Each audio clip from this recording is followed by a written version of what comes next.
मैं तो कह रही हूँ जहाँ भी है तू आ जा, हम कुछ नहीं कहेंगे। क्या सिर्फ एक रात की मस्ती ने एक लड़की की जिंदगी को रहस्य बना दिया? क्या दो लड़कों और एक लड़की की उस जंगल वाली रात में ऐसा कुछ हुआ था जिसके बारे में आज भी कोई सच बताने को तैयार नहीं? आखिर 13 दिनों से सैकड़ों लोग जंगलों की खाक छान रहे हैं, ड्रोन उड़ रहे हैं, खोजी कुत्ते लगे हुए हैं, लेकिन बबीता पांडे का कोई निशान क्यों नहीं मिल रहा है? क्या वो किसी हादसे का शिकार हुई है, या फिर उस रात जंगल की खामोशी में कोई ऐसा राज दफन हो गया है जिसे छिपाने की कोशिश की जा रही है?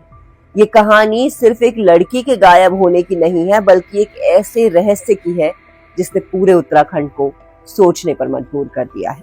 उत्तराखंड के उत्तरकाशी जिले की खूबसूरत वादियां हर साल सैकड़ों पर्यटकों और ट्रैकर्स को अपनी ओर खींचती हैं। ऊंचे ऊंचे पहाड़, हरे भरे बुग्याल, ठंडी हवाएं और प्रकृति का अद्भुत नजारा। लेकिन इसी खूबसूरत इलाके में एक ऐसी घटना हुई जिसने लोगों के रोंगटे खड़े कर दिए। रामनगर की रहने वाली बबीता पांडे पढ़ी लिखी और महत्वाकांक्षी युवती थी। उसने एमबीए की पढ़ाई की और अपने भविष्य को लेकर कई सपने देखे थे। परिवार वालों को उस पर गर्व था। किसी ने कभी नहीं सोचा था कि एक दिन उसका नाम पूरे राज्य में इस तरह चर्चा का विषय बन जाएगा। मई का आखिरी सप्ताह था, मौसम साफ था और ट्रैकिंग के लिए अनुकूल माना जा रहा था।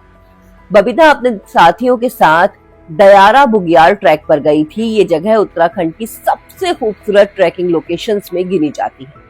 वहां पहुंचने के बाद कई लोग गोई बेस कैंप में रुके। चारों तरफ घना जंगल था, दूर दूर तक पहाड़ दिखाई दे रहे थे और रात के समय पूरा इलाका लगभग सुनसान हो जाता। कैंप में कई टेंट लगे हुए थे। अलग अलग राज्यों से आए लोग वहां मौजूद थे। कुछ लोग अगले दिन की चढ़ाई की तैयारी कर रहे थे, तो कुछ लोग बातचीत में बिजी थे। शुरुआत में सब कुछ बिल्कुल नॉर्मल सा लग रहा था, लेकिन जैसे जैसे रात गहराने लगी, कहानी ने एक रहस्यमय मोड़ लेना शुरू कर दिया।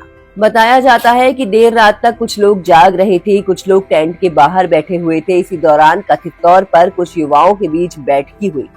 सोशल मीडिया और स्थानीय चर्चाओं में दावा किया गया कि वहां दारू पार्टी भी हुई थी। हालांकि इस बात की कोई आधिकारिक पुष्टि नहीं हुई है। पुलिस ने भी इस दावे को सच नहीं माना है। लेकिन सवाल ये है कि अगर सब कुछ नॉर्मल था, सब कुछ सामान्य था, तो फिर अगले ही दिन एक लड़की अचानक गायब कैसे हो गई? सुबह जब लोग जागे तो किसी ने महसूस किया कि बबीता दिखाई नहीं दे रही। पहले लोगों ने सोचा कि शायद वो कहीं आसपास गई होगी, लेकिन वक्त बीतता गया और उसका कोई पता नहीं चला। धीरे धीरे चिंता बढ़ने लगी। लोगों ने कैंप के आसपास तलाश शुरू कर दी। उसके दोस्तों से पूछा गया, आसपास के रास्तों पर देखा गया, लेकिन कहीं कोई सुराग नहीं मिला। अब मामला गंभीर हो चुका था। सूचना पुलिस तक पहुंची और खोज अभियान शुरू किया गया। शुरुआत में सभी को उम्मीद थी कि शायद बबीता किसी रास्ते पर भटक गई होगी और कुछ घंटों में मिल जाएगी। लेकिन जैसे जैसे समय बीतता गया, ये उम्मीद कमजोर पड़ने लगी। पुलिस ने सबसे पहले उसके मोबाइल फोन की जांच शुरू की। यहीं से कहानी का सबसे दिलचस्प हिस्सा सामने आता है। तकनीकी जांच में पता चला कि बबीता का मोबाइल रात करीब 1:30 बजे तक सक्रिय था, यानी वो उस समय तक जाग रही थी, या कम से कम उनका फोन तो इस्तेमाल हो रहा था। मोबाइल की आखिरी लोकेशन ने जांच टीम को और उलझन में डाल दिया। लोकेशन गोई क्षेत्र से करीब 200 मीटर नीचे की तरफ दिखाई दी। अब सवाल उठता है कि रात के 1:30 बजे बबीता वहां कर क्या रही थी? क्या वो अकेली थी? क्या किसी ने उसे बुलाया था? क्या वो किसी से फोन पर बात कर रही थी, या फिर वो खुद किसी वजह से वहां गई थी? इन सवालों के जवाब आज भी किसी के पास नहीं है। जांच अधिकारियों ने कैंप में मौजूद लोगों से पूछताछ शुरू की। हर व्यक्ति से उस रात के बारे में जानकारी ली गई। किसने क्या देखा, किसने किससे क्या बात की, कौन कब सोया, कौन कब जागा था, लेकिन किसी के बयान से भी कोई ऐसा स्पष्ट सुराग नहीं मिला जो सीधे बबीता तक पहुंचा सके। यहीं से ये मामला और ज्यादा रहस्यमय बन गया, क्योंकि सामान्य परिस्थितियों में अगर कोई व्यक्ति जंगल में खो जाए तो उसके कुछ निशान तो मिलते हैं, कपड़े, बैग, जूते, मोबाइल या अन्य कोई सामान। लेकिन यहाँ तो कुछ भी नहीं मिला, मानो वो अचानक हवा में गायब हो गई हो। इसी बीच कुछ लोगों ने दावा किया कि बबीता का किसी साथी के साथ विवाद हुआ था। कहा गया कि किसी बात को लेकर बहस हुई थी, लेकिन इस बात का भी कोई आधिकारिक प्रमाण सामने नहीं आया।